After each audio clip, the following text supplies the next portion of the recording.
اعوذ باللہ من الشیطان الرجیم بسم اللہ الرحمن الرحیم السلام علیکم ورحمۃ اللہ وبرکاتہ۔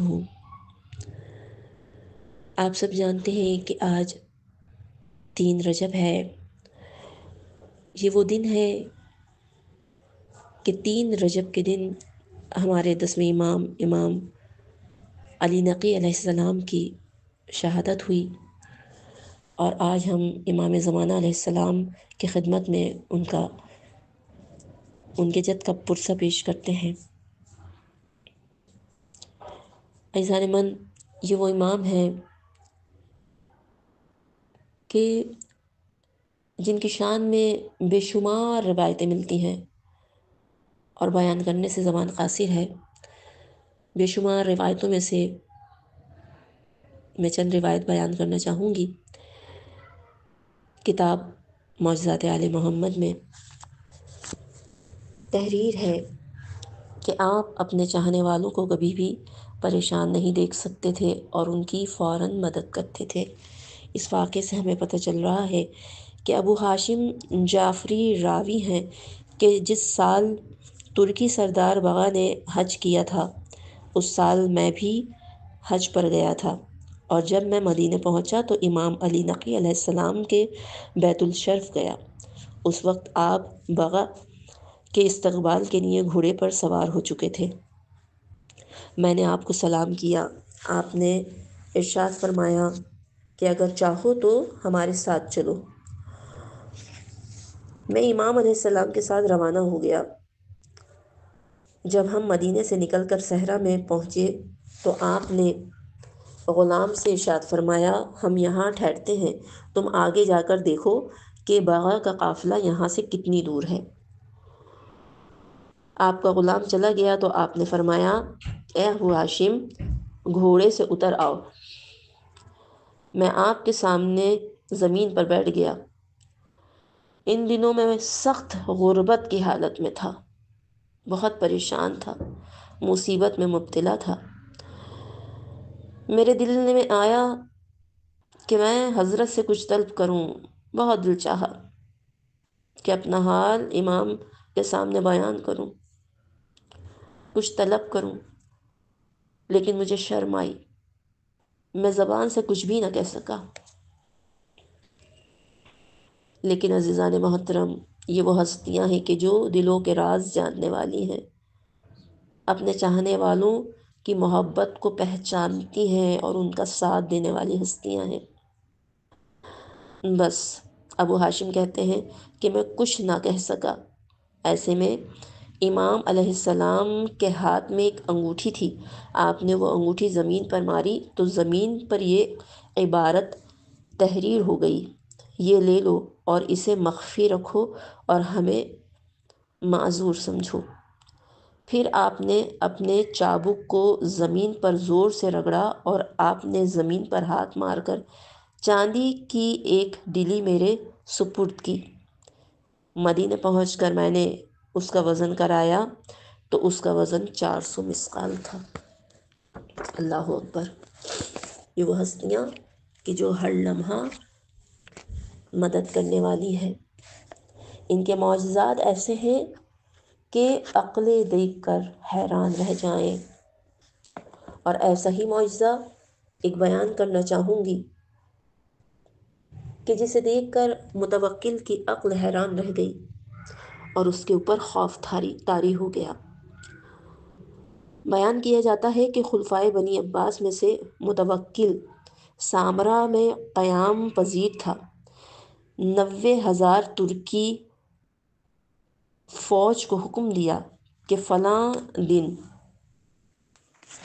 ان میں سے ہر ایک ایک گھوڑے کے دانے کو توبرے میں سرخ مٹی بھر لائے۔ توبرا یعنی وہ کہ جس میں رکھ کر گھوڑے کو کھانا کھلایا جاتا ہے، اس کے اندر بھر کر سرخ مٹی فلاں مقام پر ڈالتے چلے جائیں۔ تمام فوجیوں نے اس کے حکم پر عمل کیا تو وہاں پر مٹی کا ایک بڑا پہاڑ سا بن گیا اور اس کا نام توبروں کا ٹیلہ پڑ گیا۔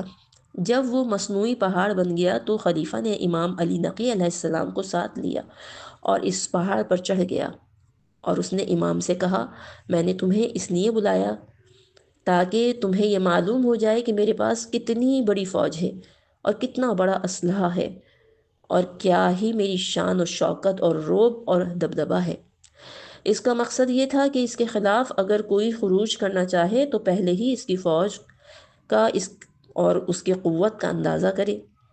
اسے دوسروں کے علاوہ خود امام علی نقی علیہ السلام سے بڑا خوف تھا۔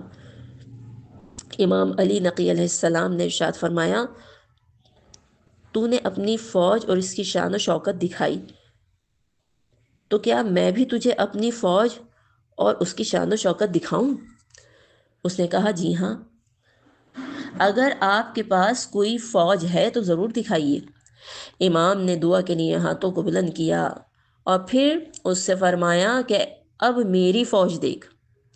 جو ہی خلیفہ نے نگاہ اٹھائی تو اسے زمین سے آسمان تک اور مشرق سے مغرب تک فرشتوں کی فوج دکھائی دی جو کہ اسلحے سے لیس تھی۔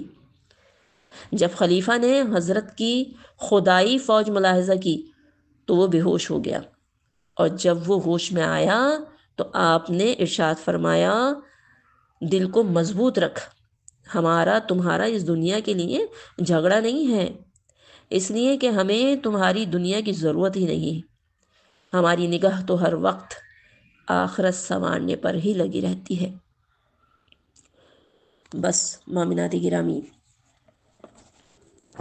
یہ وہ وقت تھا کہ متوکل کے دل میں خوف طاری ہوا اور اس نے امام کے قتل کا منصوبہ بنایا، لیکن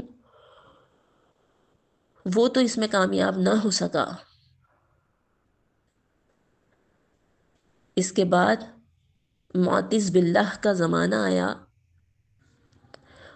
اور اس نے اپنے بزرگوں کے منصوبے کو عملی جامہ پہنایا۔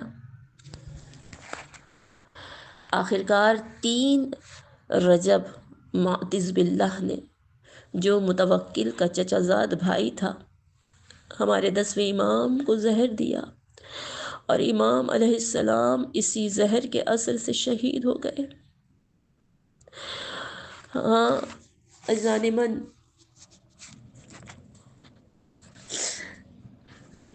جب امام شہید ہو گئے تو امام حسن عسکری عالم غربت میں باپ کے جنازے کو آپ نے غسل و کفن دیا اور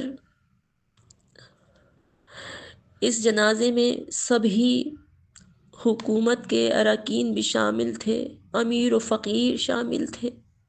مسافر کا جنازہ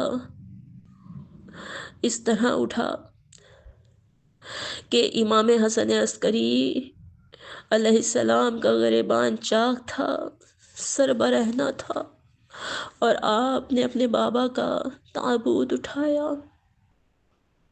ایسا زہر قاتل دیا تھا ہمارے امام کو کہ اس سے آپ کی شہادت ہوئی، اور آپ کے صاحبزادے امام حسن عسکری علیہ السلام نے غسل و کفن کے بعد